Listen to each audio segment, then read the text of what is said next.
Hi friends, स्वागत है हिमाचल प्रदेश की हिस्ट्री के सेकंड लेक्चर का।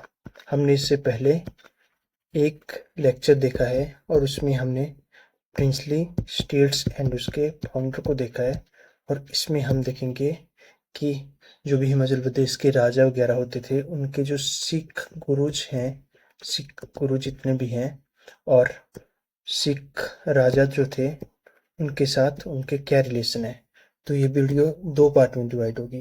सबसे पहले वाले पार्ट में हम देखेंगे सिख गुरुओं के साथ जो भी रिलेशन है और सेकंड पार्ट में हम देखेंगे जितने भी सिख राजा थे उनके साथ रिलेशन। तो जब हम सिख गुरुओं को देखते हैं तो सबसे पहले आते हैं गुरु नानक देव जी। और वो 1514 में हिमाचल में आए थे। हिमाचल के कई इलाकों में वो आए थे। जैसे कि अगर हम किताबों में देखते हैं तो वो दुलची पास से गुजरे हुए थे उस टाइम पे। तो दुलची पास से वो गुजरे थे।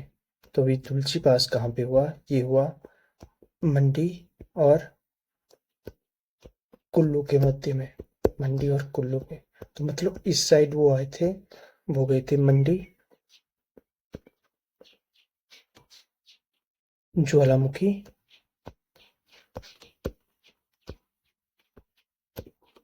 कांगड़ा, कुल्लू।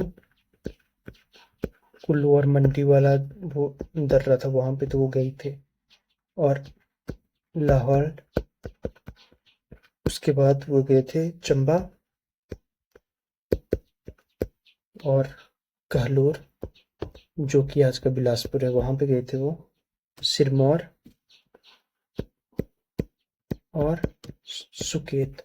सुकेत जो है वो आज के समय पे जो सुंदरनगर वाला इलाका है उसे सुकेत कहा जाता है। तो ये यहाँ अपने टाइम पे गए हुए थे। और इनके बारे में एक और फैक्ट ऐसा है कि इन्होंने ना सबाथू जो जगह है, सबाथू में जो जगह है वहां पे एक जगह है, सबाथू के निकट में एक जगह है जोहसर, वहां पे उन्होंने गुरुद्वारा बनाया था। तो ये आपको याद रखना है कि कहाँ पे गुरुद्वारा बनाया था, जोहसर में बनाया था। तो अगले देखते हैं गुरु अर्जुन देव जी।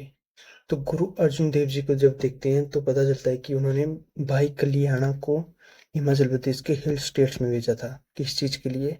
तो उस टाइम पे हर मंदिर साहिब बन रहा था, तो उसके लिए डोनेशन लेने के लिए उन्होंने भेजा था। और हिल स्टेट्स के काफी राजाओं ने इन्हें अपना गुरु भी बनाया था।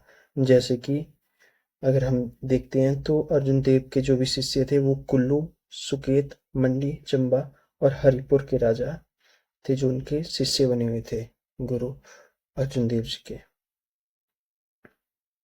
गुरु हरगोबिंद जी। गुरु हरगोबिंद जी वही हैं जिनसे जिन्होंने किरतपुर बसाया है। और वो किससे बसाया था?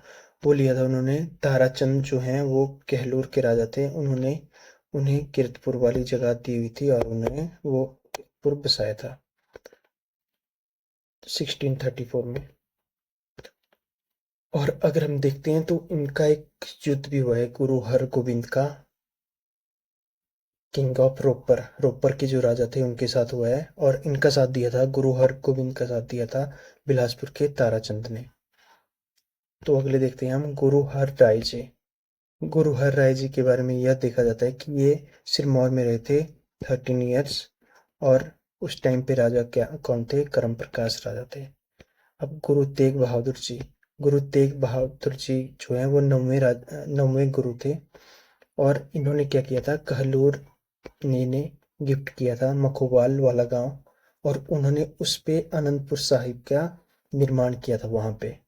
तो अगले देखते हैं हम गुरु गोविंद सिंह जी। इनका काफी ज्यादा मतलब हिस्ट्री में ही हिल स्टेट्स की जितनी भी हिस्ट्री है इनका काफी ज्यादा नाम उस पर देखने को मिलता है। तो इनके रिलेशन बिलासपुर के साथ भी थे, सिरमौर के साथ बंगानी युद्ध भी हुआ, मंडी, नदौन, ये सब अलग अलग जगह हैं। तो सबसे पहले देखते हैं हम बैटल ऑफ बंगानी। एक्चुअली हुआ क्या था कि जो बिलासपुर वाला इलाका था, बीएलपी लिख देते हैं इसको, यहाँ पे थे भीम सिंह, भीमचंद राजा थे इनके, भीमचंद। और ये क्या थे? गुरु गोविंद सिंह जी कहाँ रहते थे? ये रहते थे अनंतपुर में। तो क्या हुआ कि गुरु गोविंद सिंह जी को असम का एक राजा थे, उन्होंने सफेद हाथी दिया था। और बाद में ऐसा हुआ कि जो भीमचंद थे बिलासपुर के, उन्होंने ये इनसे हाथी मांगा था, तो इन्होंने मना कर दिया। उसके बाद इनके बीच में ऐसे मनमुटाव हुआ, और उसके बाद क्या हुआ कि गुरु गोविंद सिंह जो थे वो पांवटा साहिब की तरफ चले गए थे। उन्हें वहां पे मतलब जो सिरमौर के राजा उस टाइम पे थे, मेदिनी प्रकाश, उन्होंने बुलाया था और वो वहां पे चले गए थे। तो उसके बाद हम देखते हैं कि ये हो गई आधी स्टोरी। और उसके बाद क्या हुआ कि ये जो बिलासपुर के ही राजा हैं, इतना आपको याद रखना है कि ये दोनों के बीच में कुछ चला हुआ था। बिलासपुर के राजा किंग ऑफ बीएलपी एंड गुरु गोविंद सिंह जी के बीच में कुछ मनमुटाव चला हुआ है।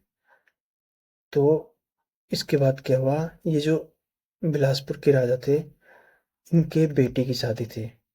कहाँ पे थी? ये थी गढ़वाल। गढ़वाल के राजा के साथ, राजा की बेटी के साथ इनके बेटे की शादी थी। और वो राजा थे फतेह शाह नाम था उनका। फतेह शाह नाम के राजा थे वो, जिनकी बेटी के साथ शादी थी। तो क्या हुआ कि गुरु गोविंद सिंह जी ने क्या किया कि गिफ्ट भेजी इन्हें।